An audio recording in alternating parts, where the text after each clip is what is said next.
discovered in 1955. It is believed to be a Syro-Hittite temple from the Iron Age. It is estimated to have been in use for about 500 years, between 1300 BC and 740 BC.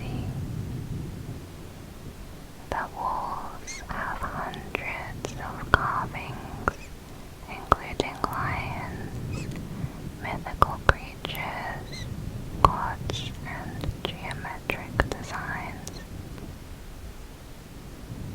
However, the deity that the temple was dedicated to is unknown. One theory is the goddess of fertility named Ishtar. Alternatively, it could be the goddess Astarte or the weather god Baal-Hadad. 𝐢𝐜𝐞�ь𝐿 also shares striking similarities to the Temple of Solomon in the Bible, which it apparently predates.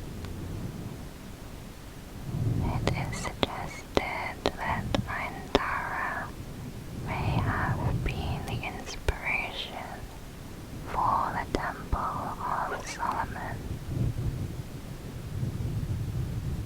One of the giant footsteps is found on the floor of the portico entrance, then two together, with a final one at the entrance of the main hall.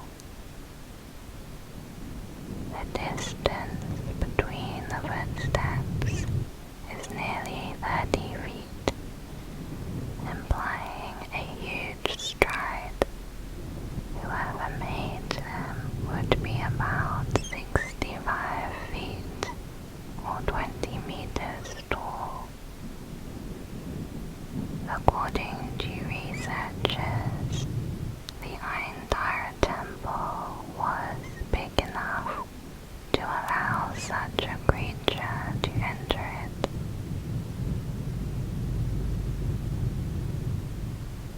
There was a time when gods were thought to walk among human beings.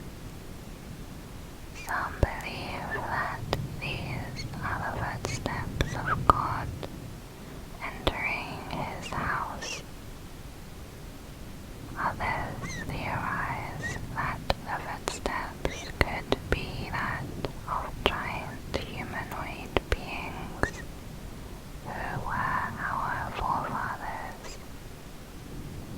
Some even believe they could belong to unidentified creatures with massive claws. The most commonly accepted theory is that the footprints were carved by the temple builders themselves. If this is the case, then what was their purpose? Many believe the footprints could have been designed in order to remind people they are in the presence of the gods. Or it could be some sort of representation of the deity who lived in the temple. Unfortunately, these questions will never be answered. After standing for 3,000 years, the temple was destroyed in 2018 by airstrikes in a local war, leaving only rubble behind.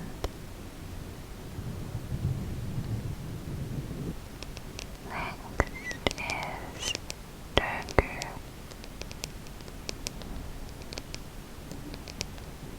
This is possibly Japan's oldest mystery.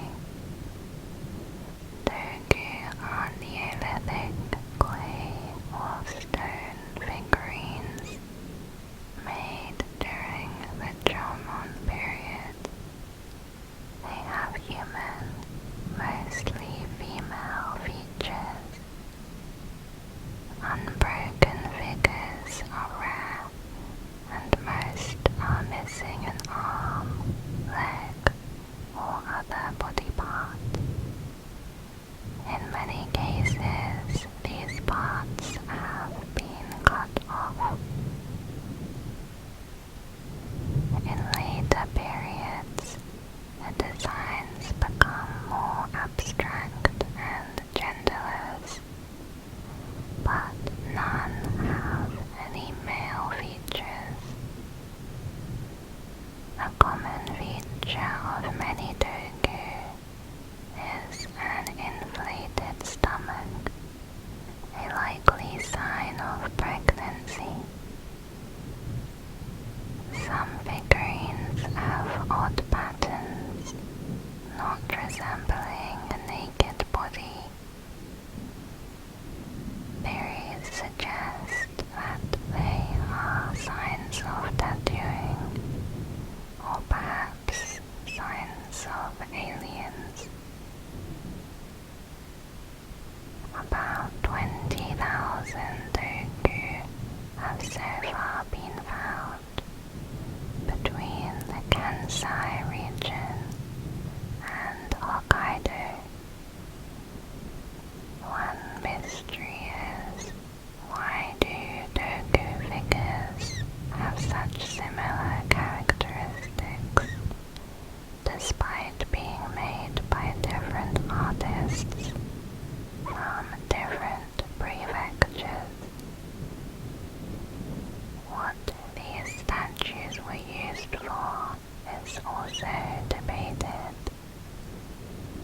They have commonly been found connected to religious functions and burial grounds. One practice was the shattering of dogu before laying people to rest. However, dogu found in houses are generally still intact, suggesting those ones had a different purpose.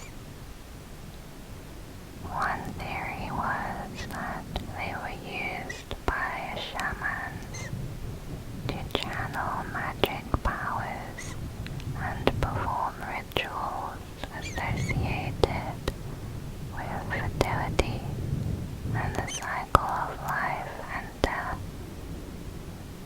From the 20th century, dogu attracted attention for their mysterious and intriguing looks that fed public imagination.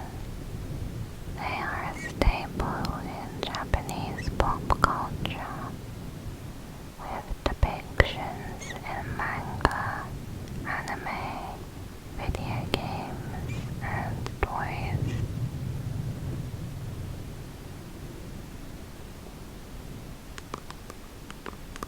Next is the nebra sky disk. The nebra sky disk is a unique circular copper plate about 12 inches in diameter, containing circles and crescents representing the moon, stars, and possibly the sun. It was discovered by looters in 1999, who sold it to a dealer. It changed hands a few times before being confiscated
similar to a sundial. The central circle represents the sun, and the arcs represent a map of the moving sunset throughout the year. Some researchers believe the disk may have been found somewhere else, indicating a different time period. Looters often lie about the location of artifacts, since they might still hope to find other valuable items there.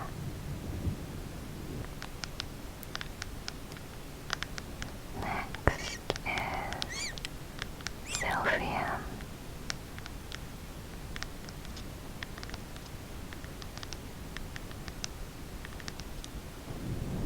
Long ago, in the ancient city of Cyrene, there was a herb called silphium. It produced a sap that was so delicious and useful that the plant was worth its weight in gold. It was used for many purposes, as a food, preservative, for perfume, as a condiment. It had many medical uses and may have been the first effective birth control. Julius Caesar went so far as to store 1,500 pounds of it in the official treasury. But today, silphium has vanished. Pliny wrote that within his lifetime, only a single stalk was discovered. It was plucked and sent to the Emperor Nero around 60 AD. With only a few drawings and descriptions of the herb, its identity remains a mystery. Some think it was driven to extinction, while others believe it could be hiding in plain sight as a weed. Legend says that silphium was first discovered after a rain swept across the east coast of Libya over 2,500 years ago. Then the herb spread, growing on hillsides and forest meadows. The plant only grew in this region. Neither the Greeks nor the Romans could figure out how to farm it in captivity. So instead, silphium was collected from the wild. The region was originally settled by the Greeks and then by the Romans in 96 BC. Almost immediately, silphium began to decline at a fast rate, and within 100 years, it had disappeared altogether. Next is the stone spheres of Costa Rica. On two of Costa Rica's small islands, there are over 300 carved stone spheres, often referred to as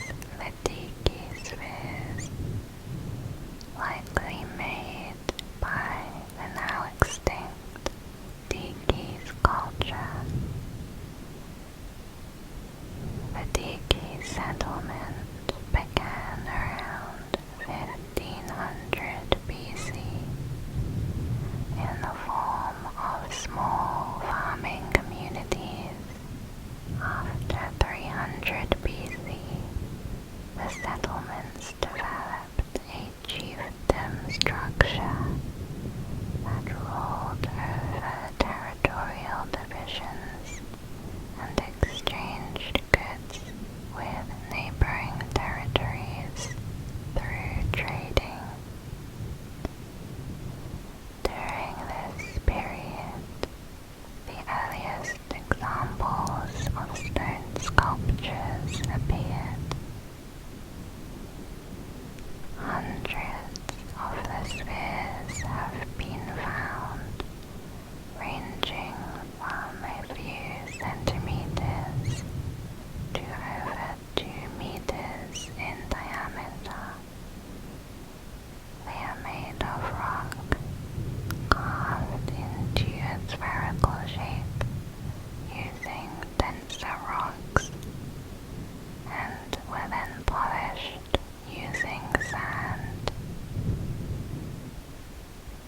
By 1570 AD, the 𝐢𝐜𝐞𝐿 community had either abandoned their homes or had died off from unknown reasons. We don't know why the spheres were made. Some theories are that they were used as compasses, or perhaps used for status symbols. Some archaeologists believe they could represent the solar system. Next is Tutankhamun's iron dagger. In 1922 Egypt, a burial chamber was discovered filled with treasures. At the center was the mummy of Tutankhamun. Amongst thousands of treasures in the tomb, there was one that could not be explained. It was a small dagger made of iron. For the ancient Egyptians, the Iron Age was 250 years in the future. So where did Tutankhamun get his iron dagger from? The dagger was about a foot long and fitted into a handle of gold. It was found with an ornamental gold sheath. Tutankhamun is believed to have died in 1323 BC. It would be very unlikely for the dagger to have been added to the tomb later. Reopening a royal tomb after the pharaoh was buried was unheard of. X-ray analysis determined the blade was made of iron with traces of cobalt and nickel. This combination of material is only known to come from one natural source, a meteorite. Researchers concluded that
Some believe that these writings are describing real aircrafts that existed in ancient India.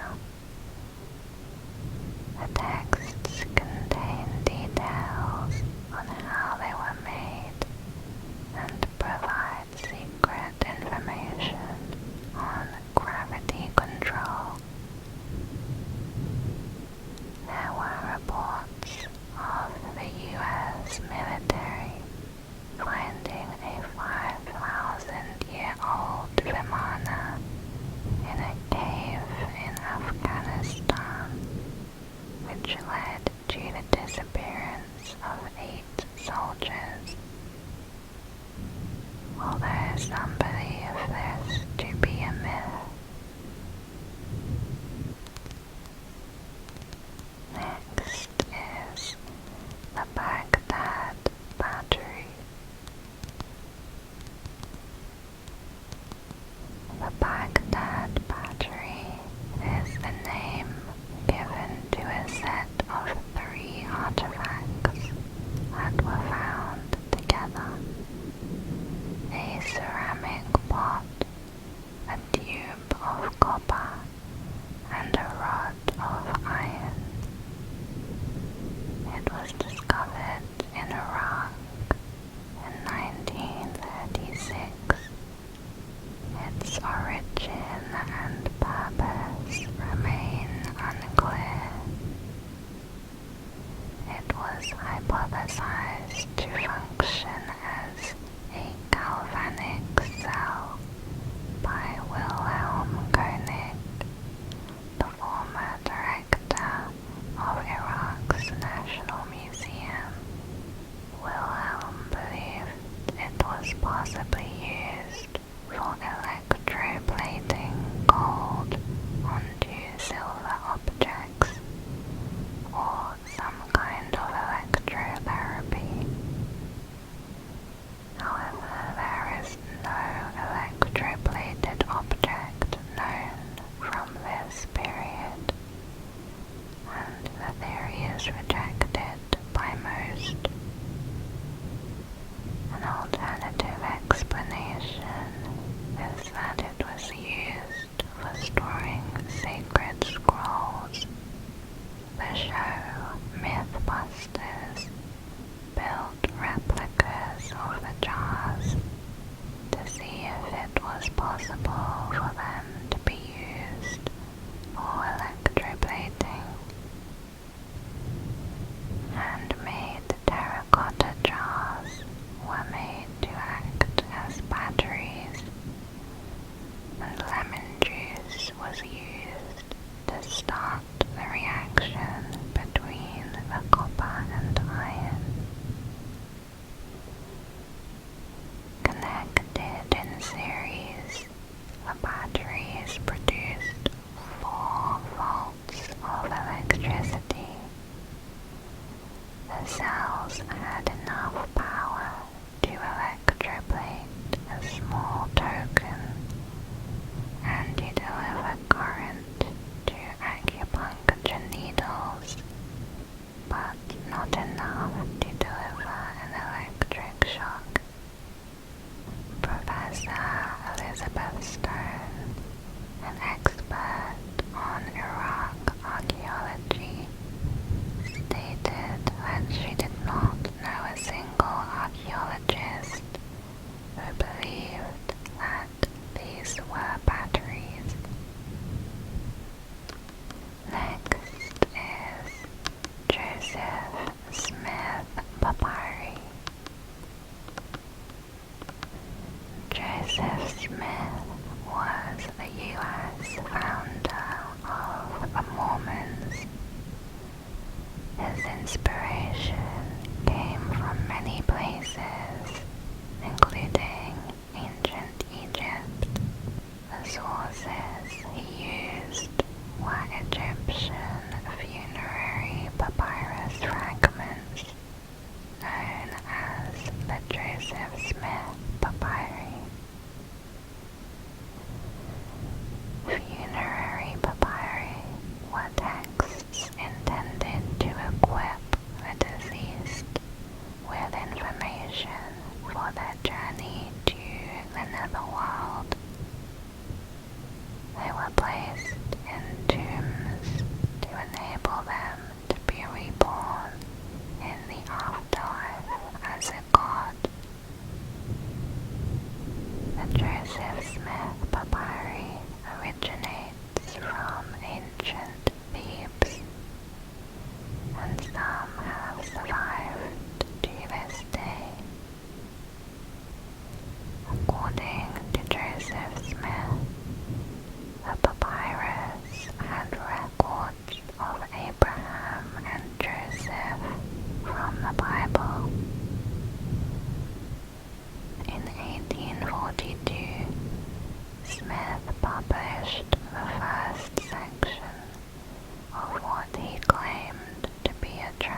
Papyri has since been debated about their significance, their interpretation, and whether Smith really understood the text.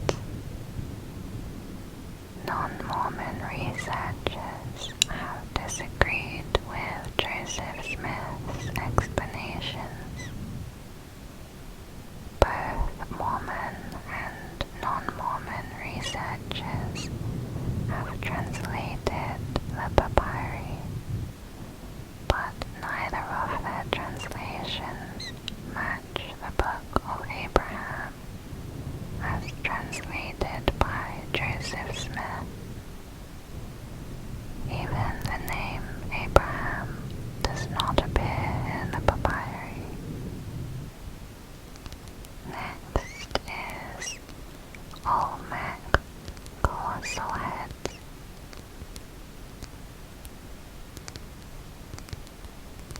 Before the Mayans and the Aztecs, there was an advanced group called the Olmecs.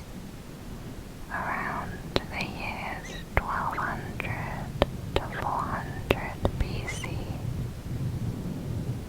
Little is known of this civilization, but their biggest mystery is their colossal heads. The Olmec colossal heads are stone carvings of human heads made from large boulders. They range from 4 to 12 feet tall. Traces of paint indicate they were once painted on.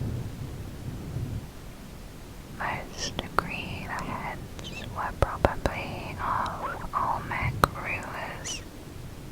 17 of them have been found, and only one was outside of Mexico, in Guatemala. It is not known what they were for, or how the heads were transported.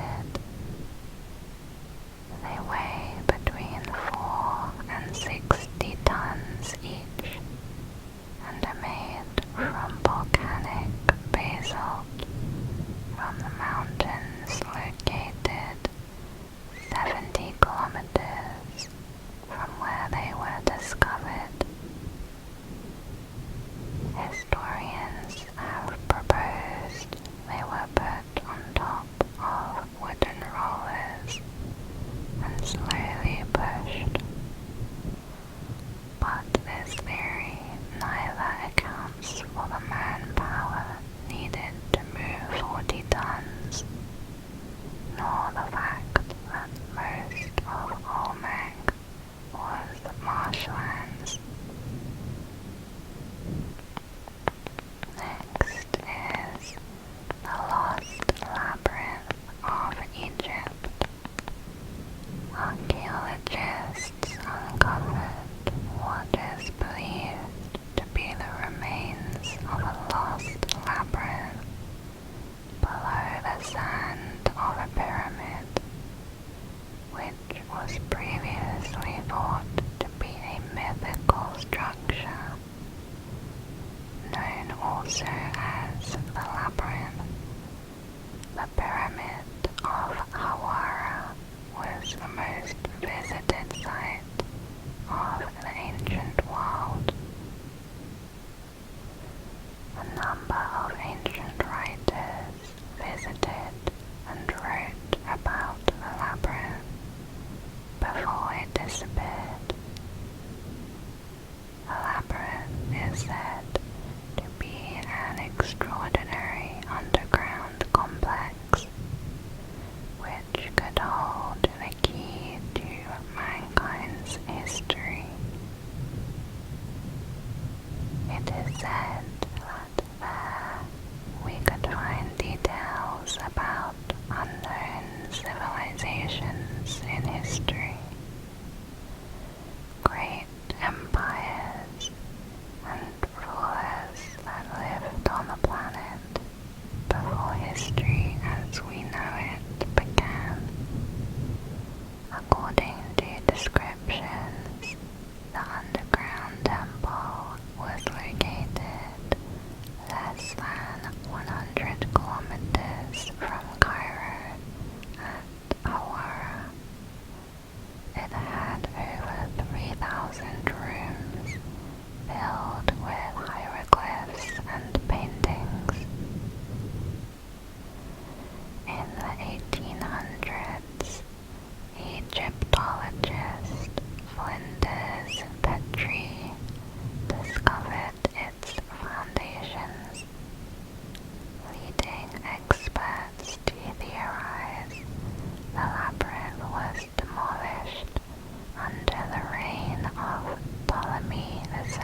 details of their report were suppressed.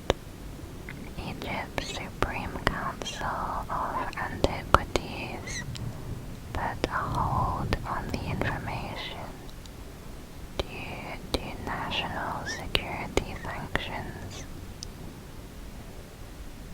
Even though researchers have confirmed the existence of an underground complex, major excavations are needed in order to explore the finding. It is believed that the treasures of the underground labyrinth could hold the answers to many historic mysteries and the ancient Egyptian civilization. Next is the tollund man and other bog bodies.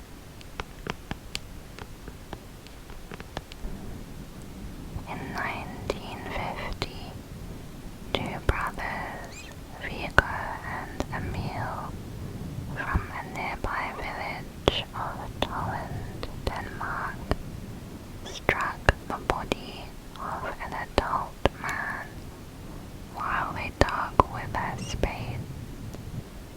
The dead man, nicknamed the Tollund Man, wore a belt and an odd cap made of skin, but nothing else. There was a plaited leather string wrapped tightly around his neck, which is what killed him. His body appeared rubbery and deflated. Otherwise, he looked as if he only had recently died. However, he actually lived about 2,300 years ago. Scholars tend to agree that Tollund Man was killed in some kind of ritual human sacrifice to the gods, perhaps as a fertility offering. He was around 30 to 40 years old at the time of his death and was hanged between 405 to 380 BC. Other than this, not much else is known about him. Tollund Man is just one of many bog bodies that have been found in wetlands across Britain and northern Europe. Due to the environment of peat bogs, these bodies have been effectively preserved.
cemeteries gold.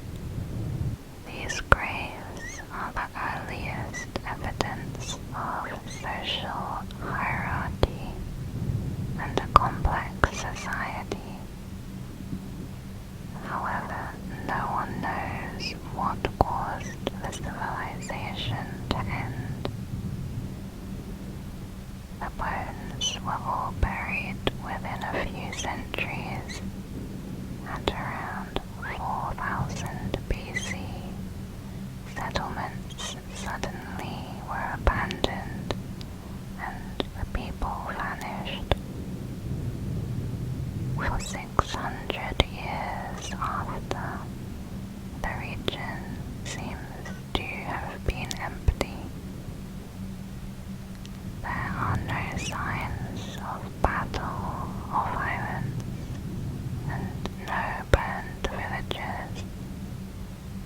One theory is climate change. Since then, the Black Sea has risen 25 meters. Perhaps their fields turned into swamps, and they were unable to adapt. Next is, where did the Sumerians come from?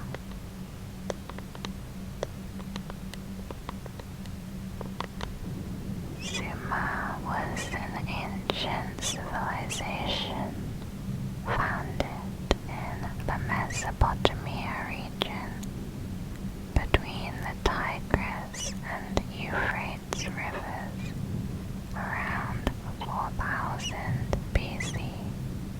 Their control of the region lasted for around 2000 years before the Babylonians took over. Sumer was humanity's first great civilization. They are known for their innovations. Today you can still find Sumerian inventions in agriculture, language, mathematics, religion, and astronomy. The origin of the Sumerians is debated. Two main theories have been proposed. The first is that the original Sumerians were a group of people who migrated from India and traveled by sea through the Arabian Gulf before settling down in the southern marshes of Iraq. The second theory is that the civilization migrated from the mountainous area of northeast Mesopotamia. DNA analysis concluded the Sumerians to be predominantly of Middle Eastern origin.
which translates to ancient grave, are keyhole-shaped tombstones. They were mainly made in Japan between the 3rd century up to the 7th century AD. The tombs were built for nobles, warriors, and other elites. They were usually surrounded by moats and varied in size. The larger the kofun, the more important and powerful the person was.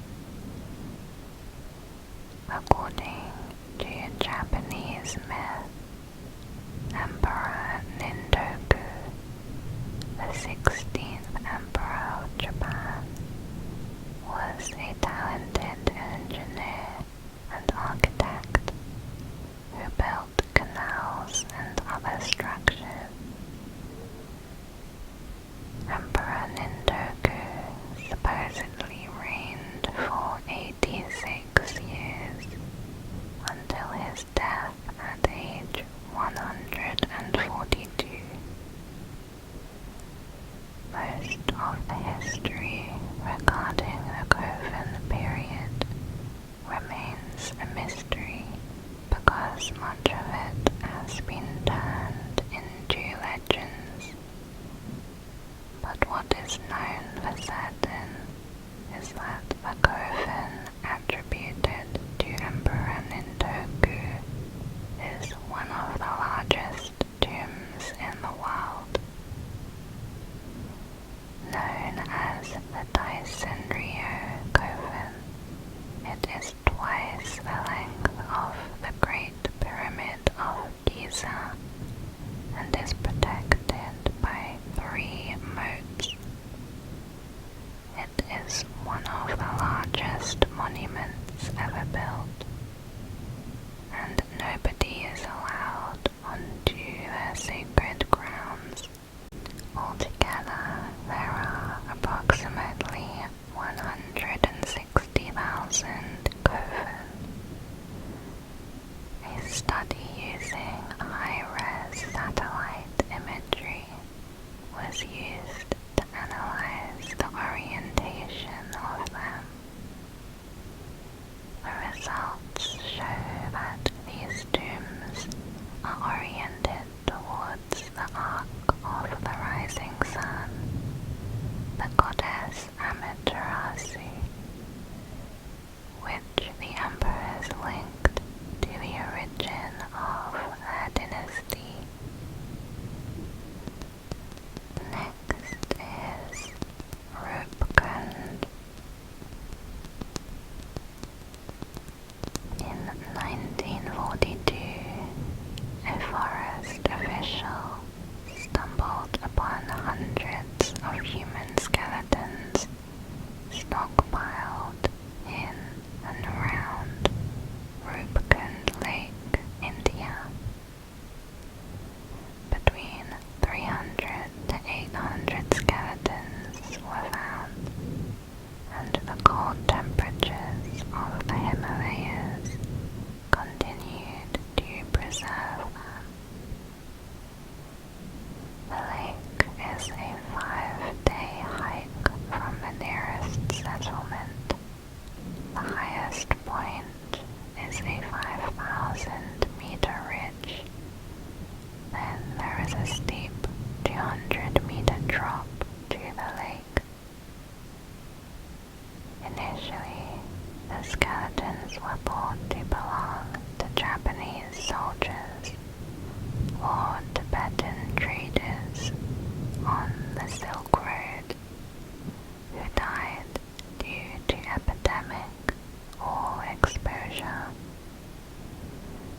Later theories was that a group of Indian pilgrims, both men and women, were hit by giant hail in a single event in the 9th century. This was concluded a few of the skulls. A newer study found that the skeletons belonged to 3 genetically distinct groups and were deposited at the lake during multiple events over a 1,000-year period. There was a South Asian group whose bones were laid between the 7th and 10th centuries in multiple events. The second group originated from the island of Crete, who died in the 19th century in a single event. And there was one individual of Southeast Asian origins, also from the 19th century.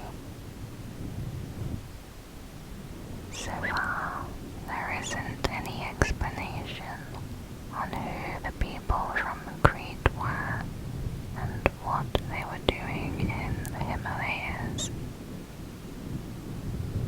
Next is the sivatherium of Kish. A sivatherium is an extinct genus of primordial giraffids that once roamed India and Africa. It was a powerful animal and one of the largest of all time. Scholars agree that it has been extinct for a very long time. It came into existence about 7 million years ago and was most likely gone by 1 million years ago. Sivatherium was a very large animal, having body proportions similar to those of a large ox.